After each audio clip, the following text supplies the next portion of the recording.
Paralyse වෙච්ච කෙනෙක් ආයි පයින් ඇවිදන් යනවද? එහෙම නැත්නම් සදාකාලිකවම ඇඳකට වෙලා ඉන්නවද කියන එක තීරණය වෙන්නේ මුල් පැය 4:00 ඇතුළත. දැන් ළමයි ඔයගොල්ලෝගේ අම්මලා තාත්තලා ලෙඩ හැදෙන්න පුළුවන් වයසකනේ. ඒකින්ද ස්ට්‍රෝක් එහෙම නැත්නම් අංශභාගය ගැන මේ දේවල් ටික දැනගෙන ඉන්න එක ඉතාම වැදගත්. පැරලයිස් වෙච්ච කෙනෙක් ආයි පයින් ඇවිදන් යනවද? එහෙම නැත්නම් සදාකාලිකවම ඇඳකට වෙලා ඉන්නවද කියන එක තීරණය වෙන්නේ මුල් පැය 4:00 ඇතුළත. මොකක්ද ළමයි මේ ස්ට්‍රෝක් කියන්නේ?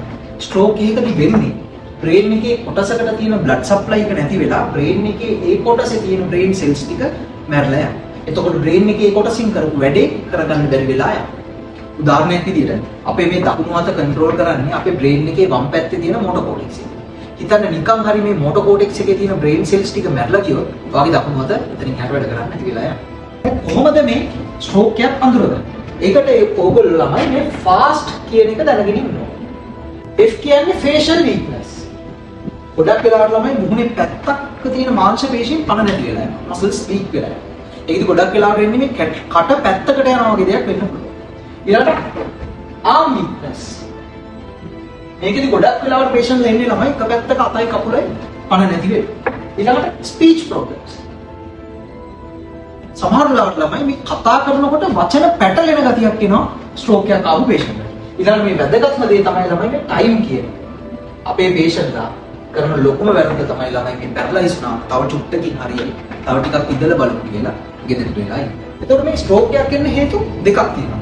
එකක් තමයි මොළයට බ්ලඩ් ගෙනියන නහරයක් පුපුරලා බ්‍රේන් එක ඇතුලේ ලේ ගැනීම. අනිත් දේ තමයි මොළයට ලේ ගෙනියන නහරයක් ඇතුලේ ලේ කැටියක් කියලා වෙලා බ්‍රේන් එකට බ්ලඩ් සප්ලයි එක නැහැ.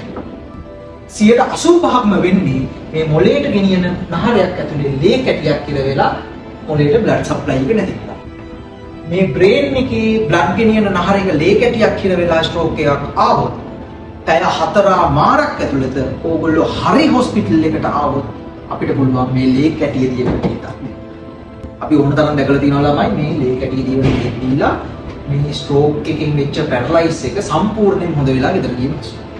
හැබැයි ළමයි පැය 4:00 පැන්නොත් අපිට කරන්න පුළුවන් දේවල් සෑහෙන්න අඩුයි.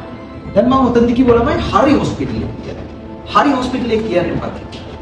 හරි හොස්පිටල් එක කියන්නේ CT ස්කෑන් තියෙන හොස්පිටල්.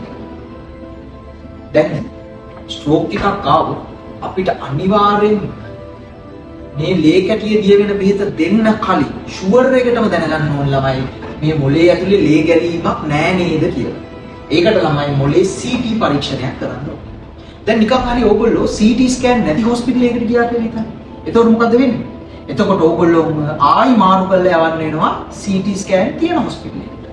මෙතන ප්‍රශ්නේ තියෙන්නේ අපිට තියෙන කාලය සීමිතයි. අපිට තියෙන්නේ පැය 4ක්. ඒකෙත් ඔයා පරක්කු වෙන හැම විනාඩියකටම ආසන්න වශයෙන් ඔයාගේ බ්‍රේන් සෙල්ස් මිලියන 2කට විතර ඩැමේජ් වෙනවා කියලා රිසර්ච් වලින් ආගෙන තියෙනවා. ඉතින් ළමයි ඕගොල්ලෝගේ ගෙවල් ළඟ තියෙන CT ස්කෑන් තියෙන හොස්පිටල් එකක් දැනගෙන ඉන්න එක තාම වැදගත්. ඔගොල්ලෝ දන්නේම නැත්නම් ඔයගොල්ලන්ට පුළුවන් ළමයි සුවසැරිය 1990 ඇම්බියුලන්ස් එකට කතා කරන්න. එතකොට ඕගොල්ලෝ හරි හොස්පිටල් එකට එක්ක. හැබැයි පරක්කු වෙන හැම විනාඩියක්ම ඔයාගේ බ්‍රේන් සෙල්ස් permanently damage කරනවා.